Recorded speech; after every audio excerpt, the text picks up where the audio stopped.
Mars! I just heard from my Earthlings. You are to be little exploded. Wait, what? What it's supposed to mean? Are you dumb? Oh, Saturn, tell him.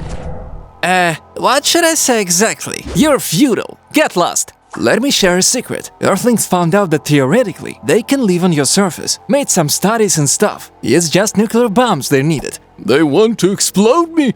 Just a little. So your surface melts. I really didn't go to all details. Flew to you right away.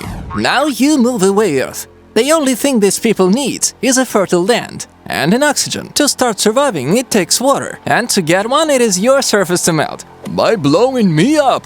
Seems like it. Oh, didn't mean to interrupt, but it's coming. Come on, duck. Oh, whoa, whoa, whoa, whoa. Sorry, had nothing to do with it.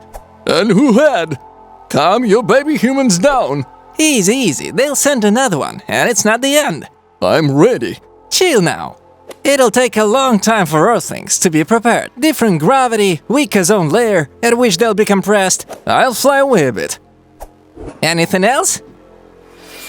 No. What would you need again? Wanna blow me out? Go on, try me. Scared? I've bought the radio control toy. Like it?